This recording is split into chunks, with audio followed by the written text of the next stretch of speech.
Assalamualaikum warahmatullahi wabarakatuh. Perkenalkan, nama saya Dini Melinda Ayu dengan NIM 2288-2047. Saya merupakan mahasiswi semester 3 dari Pendidikan Sejarah Universitas Sultan Ageng Tirtayasa. Di sini saya akan menjelaskan mengenai problematika guru dalam menerapkan model pembelajaran sejarah. Di sini juga saya akan menjelaskan atau memberikan solusi agar pembelajaran sejarah itu mengasihkan dan tidak bersifat monoton. Pendidikan sejarah merupakan media pendidikan yang paling ampuh untuk memperkenalkan kepada peserta didik tentang bangsanya di masa lampau. Melalui pembelajaran sejarah, peserta didik dapat melakukan kajian mengenai apa dan kapan, mengapa dan bagaimana, serta akibat apa yang dapat ditimbulkan dari jawaban masyarakat terhadap tantangan yang mereka hadapi serta dampaknya bagi kehidupan pada masa lampau dan masa kini. Guru merupakan unsur terpenting dalam kegiatan suatu pembelajaran. Guru adalah seorang pendidik yang profesional.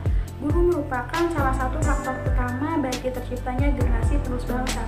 Keberhasilan guru sejarah dalam menyampaikan pesan sejarah sebagai suatu nilai moral yang perlu dipahami siswa terletak pada bagaimana cara tersebut mengembangkan materi pelajarannya di depan kelas. Penggunaan metode pelajaran yang tepat yang dikemas secara kreatif akan memungkinkan pesan sejarah dapat tersampaikan baik kepada siswa-siswinya. Penekanan pada pesan-pesan sejarah itu sangat penting. Kenapa sangat penting? Dikarenakan selama ini masih ada kesan bahwa mata pelajaran sejarah itu hanya dianggap sebagai pengetahuan tentang peristiwa di masa lalu. Adapun prinsip yang mengatakan bahwa apa yang dipelajari peserta didik dari mata pelajaran sejarah itu sangat penting.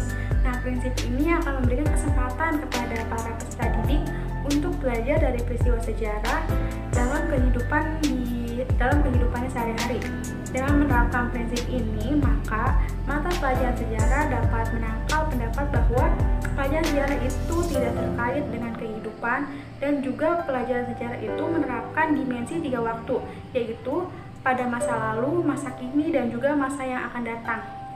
Dalam proses pembelajarannya, kompetensi akademis guru dan minat bakatnya sangat menentukan apakah pembelajaran sejarah dapat bermakna ataupun monoton. Umumnya, kita mengatakan bahwa mengajar adalah sebuah profesi, sedangkan guru adalah pelaksana dari profesi pengajar tersebut. Dengan demikian, proses belajar mengajar tersebut membutuhkan syarat-syarat yang profesional dari seorang guru yang menyampaikan proses pembelajarannya. Adapun metode pembelajaran sejarah yang cocok untuk menjadikan siswa aktif dan guru sebagai fasilitatornya yaitu metode pembelajaran konstruktivisme dan comparative learning. Nah, jadi model pembelajaran konstruktivisme itu berkaitan dengan pembelajaran yang berhubungan dengan masalah-masalah yang dihadapi oleh siswanya dalam kehidupan sehari-hari. Sedangkan penggunaan model pembelajaran comparative learning itu menempatkan guru sebagai fasilitatornya, direktur, motivator, dan evaluator dari siswa-siswinya dalam upaya membantu siswa-siswinya mengembangkan keterampilan sosialnya dan juga kemampuan berpikirnya secara kritis agar siswa-siswi tersebut mampu memenuhi kebutuhan hidupnya sehari-hari dan mampu bekerja sama dengan orang lain serta mampu berinteraksi sosial dengan masyarakat di lingkungan sekitar. Adapun model alternatif lain yaitu model pendekatan partisipatori. Nah, model ini dapat dilakukan melalui proyek penelitian yang melibatkan peserta didik, terutama dalam penelitian sejarah lokal atau sejarah perjuangan para tokoh lokal yang ada di wilayah sekolah ataupun di wilayah peserta didik tersebut. Dengan demikian, daya tarik peserta didik terhadap mata pelajaran sejarah akan muncul dengan sendirinya dalam dirinya pribadi. Oleh karena itu, mereka harus dilibatkan dalam menyelami, merasakan, dan memaknai sejarah daerahnya sendiri. Nah, model pembelajaran partisipatori ini dapat dipadukan dengan menerapkan model pembelajaran inquiry atau problem solving. Nah, jadi upaya kreatif seorang guru ini sangat diperlukan agar penyampaian materi pembelajaran sejarah tidak terjerat pada kronologi atau peristiwa sejarah sebagai memori yang harus dihafalkan oleh siswa atau siswinya, dan supaya sejarah juga memiliki fungsi edukatif seperti tercermin pada ungkapan idealistik bahwa sejarah adalah guru terbaik. maka diperlukan keberanian seorang guru untuk menyampaikan materi dengan pendekatan moral.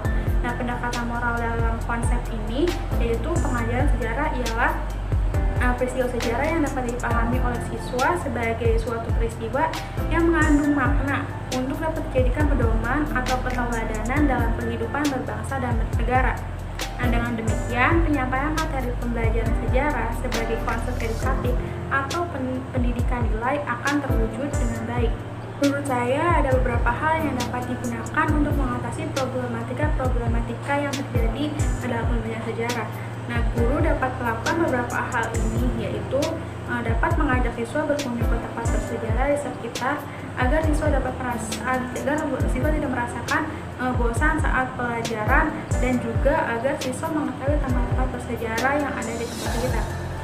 Selanjutnya yaitu solusi yang kedua yaitu mengajak siswa untuk membuat miniatur, replika, gambar ataupun poster agar nantinya dapat dijadikan sebagai alat pembelajaran untuk tingkatnya.